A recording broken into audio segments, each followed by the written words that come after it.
Este sábado recién acabo de ver la secuela del Diablo Viste a la Moda y hoy tenemos un video muy especial, cargado de nostalgia, especialmente para quienes crecieron amando esta historia.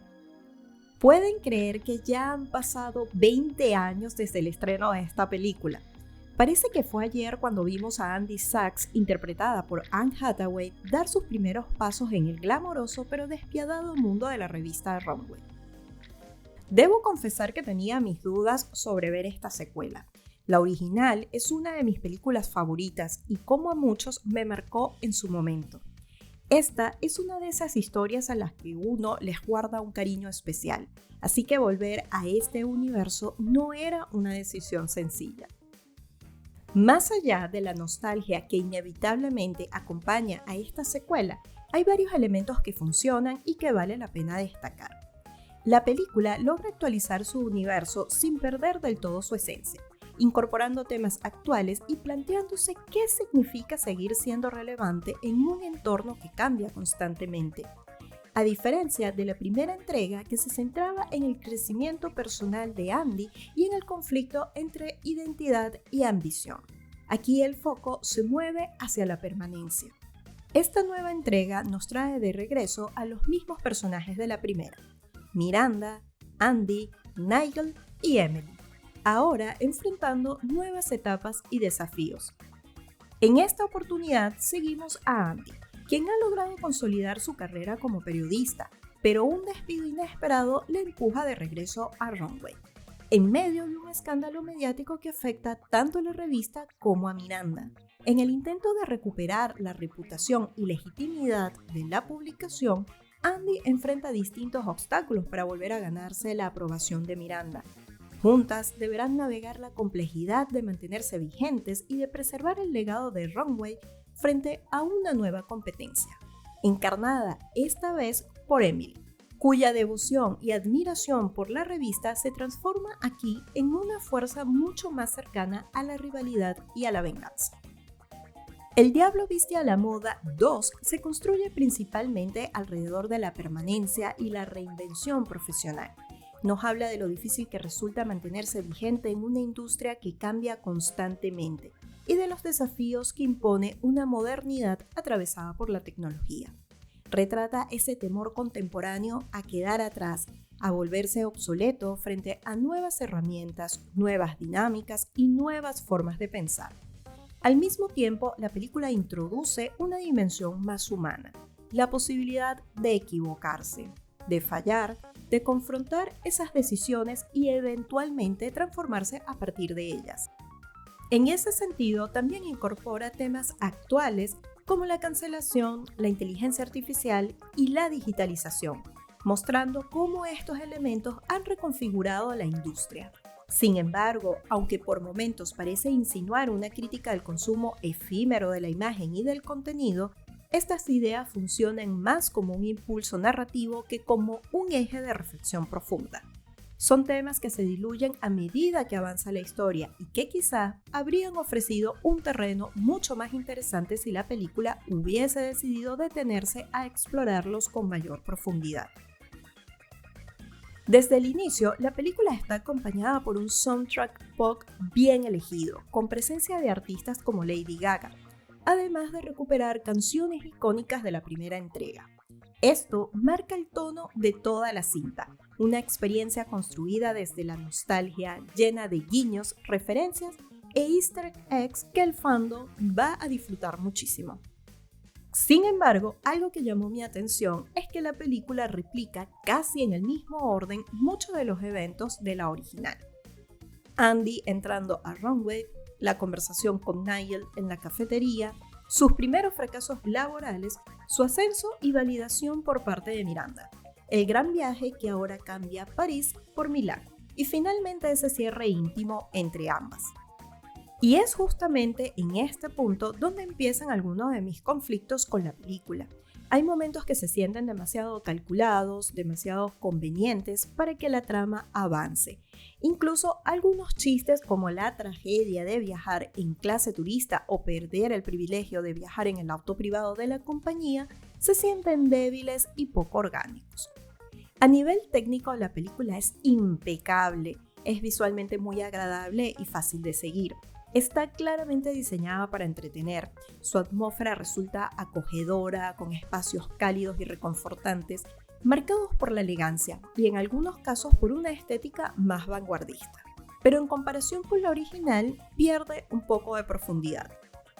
En la primera entrega los conflictos se sentían más orgánicos, más reales. Había una construcción más sutil que permitía explorar temas como el crecimiento personal, las relaciones personales en la adultez temprana o el rol de la pareja frente a las ambiciones laborales, temas que incluso años después siguen generando conversación.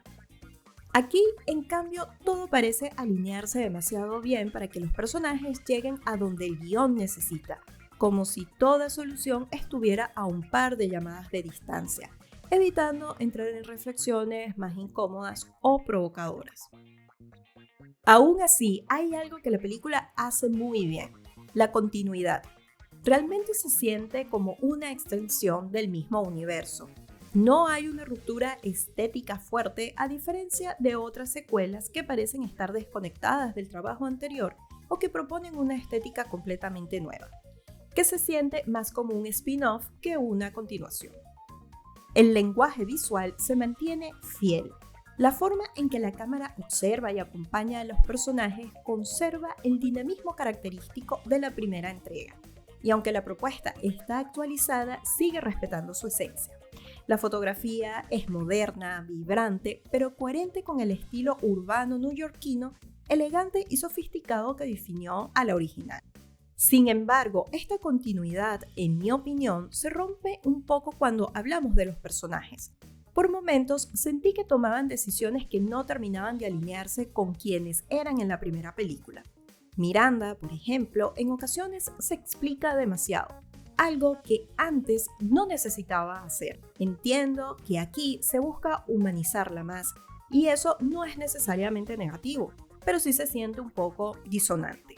Con Andy ocurre algo similar. En ciertos momentos sus acciones parecen contradecir sus propios valores.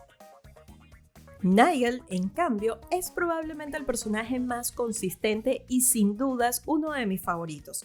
Su esencia se mantiene intacta, sus gestos, su humor, su forma de ver el mundo.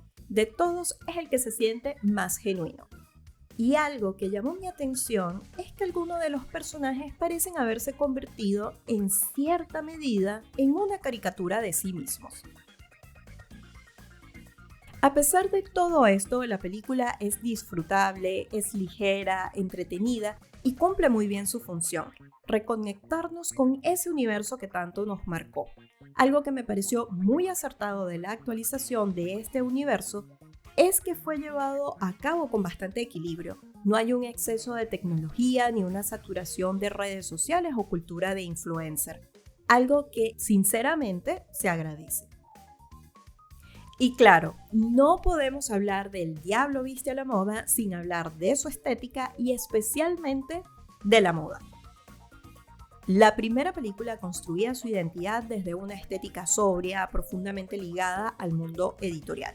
Había una clara influencia de revistas como Vogue, donde predominaban los tonos neutros, la iluminación suave y una sensación constante de elegancia. Este enfoque también se refleja en sus espacios. La historia se desarrollaba principalmente en interiores, oficinas, departamentos y algunas calles de Nueva York, lo que generaba una sensación de rutina, presión y cercanía con sus personajes. En esta secuela, en cambio, ese universo se expande sin abandonar del todo sus bases. Seguimos viendo desfiles, eventos y viajes internacionales, pero la puesta en escena se abre mucho más. Hay una mayor presencia de exteriores, casas de lujo y ciudad, con atmósferas que se extienden más allá del entorno laboral. La estética sigue siendo uno de los puntos más fuertes. Los personajes continúan siendo refinados, icónicos, construidos a partir de una mezcla de alta costura, referencias culturales y tendencias contemporáneas que aportan a la narrativa. La moda, por supuesto, sigue siendo un eje fundamental, pero su función se traslada. En la película original, el vestuario era una herramienta narrativa clave. Basta recordar la transformación de Anne.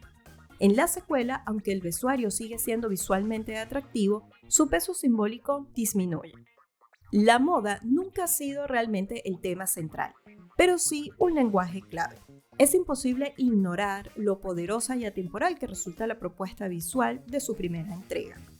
La película original nos regaló momentos icónicos como ese montaje de Andy caminando por Nueva York, transformándose poco a poco a través de su vestuario, o los looks impecables de Miranda, que reflejaban poder y sofisticación. Incluso Emily, con su paleta audaz, representaba perfectamente la ambición dentro de Runway. En esta nueva entrega, aunque el vestuario sigue siendo encantador, no encontramos un momento tan memorable como esos. Tampoco hay una escena que capture con la misma claridad y profundidad la lógica interna de la industria como lo hizo en su momento la icónica escena del suéter azul. Al final, hablar del Diablo Viste a la Moda es hablar de una película que logró trascender su propio contexto. No solo capturó un momento específico de la industria de la moda, sino que construyó un lenguaje propio, una forma de entender el poder, la ambición y la identidad a través de la imagen. Su legado no está únicamente en sus personajes icónicos o en sus escenas memorables, sino en la manera en la que sigue dialogando con el presente, incluso años después. La secuela, por su parte, parece consciente de ese peso. No intenta reemplazar a la original, sino convivir con ella, apoyarse en su memoria, en su estética y en su vínculo emocional que el público ya tiene con ese universo. Y aunque quizás no alcanza la misma profundidad ni deja preguntas tan duraderas, sí logra algo distinto. Recordarnos que una vez que hemos construido nuestra identidad, hace falta continuidad y perseverancia para mantenernos donde queremos estar. Muchas gracias por llegar hasta acá. Si te gustó este contenido, puedes suscribirte al canal y de esta forma apoyarme a seguir creciendo. También estoy en Instagram y en Substack, donde comparto curiosidades y reseñas de otras películas.